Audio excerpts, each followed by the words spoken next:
Hey guys, it's Chris. Welcome back to the channel for another video, and today's video is basically just a quick update like recently that I've been doing over the past couple weeks or previous videos. I know I haven't posted in a couple weeks, so this basically is just a rundown of what's been going on with the car. Mainly just been focusing on the Mustang because I want to get that going before summer. Really right there, honestly. So recently, if you haven't seen the previous videos, the most previous video of course is kind of just talking about or overlaying the T56 transmission I went and picked up right in North Carolina. It is out of a 03 Cobra with pretty low miles.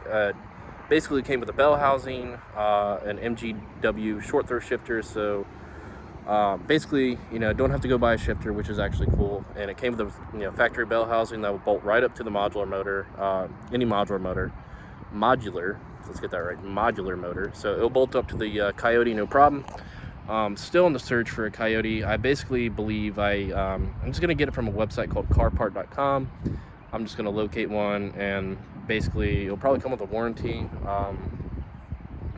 Well, I think they all do. So it's basically, if you're not familiar with the website just basically is one big catalog for junkyards around the country.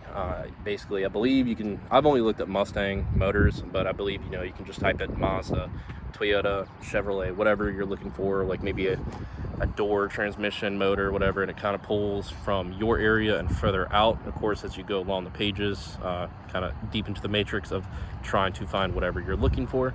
So basically that's what we're gonna do.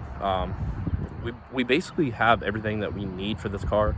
I went ahead and ordered just the small stuff, Ford Racing clutch fork, Ford Racing throw bearing, one with McLeod pilot bearing, just small stuff. I did order a couple things that I wanted for the car, but mainly I went with a light and steel McLeod flywheel, because it's not going to see the drag strip and stuff like that much. It's going to be mostly like a street driven car, of course. I went with a McLeod clutch. I've had McLeod in the past as a setup.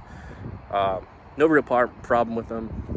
The one thing I will say though, if you're doing a clutch job, if you're ordering a new clutch, always go with the Ford Racing throwout bearing. The ones, from my experience, from like spec to McLeod, the throwout bearing that they include with the the clutch kit and all that doesn't last that long. I made that mistake last time. It probably only lasted maybe 6 months before it started kind of making that squealing sound that everybody hates. It's the most famous throwout bearing sound. It doesn't matter how much grease or whatever you put in it. I've had the Ford Racing one before that lasted about 4 years before basically. That's a story for a different time, but yeah, the Ford Racing one lasts the longest. I know that much. But so that's just basically where we're at. The last part would probably. So I want to upgrade the fuel system. I have right now the Lethal Performance Division X setup, which isn't a bad fuel system at all whatsoever. But that was the one that I put in back in 2016. So it's been 6 years or whatever since we've updated it. I don't think there's anything wrong with it, but it would be better to just go ahead and throw one in. And I want to do our Ford Innovations one. They're a little more pricier. I think it's around like $2,000. I spent around $1,300 at the time for the Division X one. But I figure, while we're already in there, we could just drop the fuel tank, rerun the lines and everything with new fittings and everything. Everything is basically, you have like that peace of mind or whatever, that it's all new. Anything can go wrong, which is, obvious, but you can pretty much narrow down what the problem might be, especially when everything is new. So that's all we're looking for, honestly, because I could honestly do that anytime, but I'm probably just going to do it anyways. But the motor is the last thing that we really need. We have the transmission. The only thing we need to figure out what that is, or the only thing I need to figure out what that is the lockout, the wiring for the reverse. From what I've read, it's not that hard to figure out and kind of do. Other than that, is the drive shaft. There is a shop in Richmond, it's like Truck Pro or something like that. I had contacted them basically about what I needed, and the guy was basically said, just figure out the measurements, or we can probably figure it out for you. Bring us the drive shaft, and it'll probably be around $250, $300 in and out of the shop.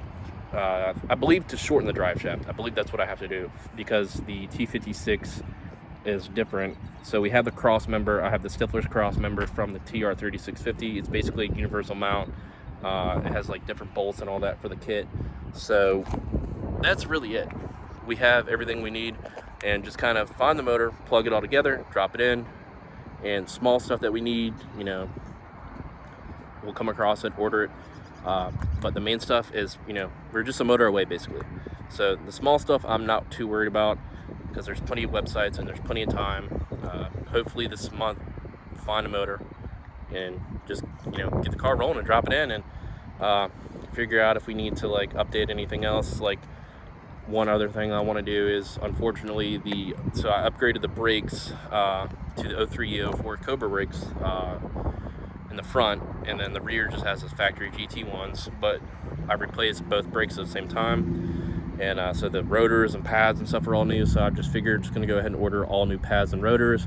That's just small crap or whatever that can, you know, just easily be done. I don't want to go through the headache trying to get like rust off, and you drive it, rust gets off, or blah blah blah. So, you know, it's just small things here and there, maybe like new rear tires and stuff like that. But, you know, once we get everything buttoned up together, everything's, you know, together, running, then we'll figure out the small stuff and go from there. And videos will just be rolling pretty much on that, and basically doing the install and kind of showing you guys, you know, for people that have questions.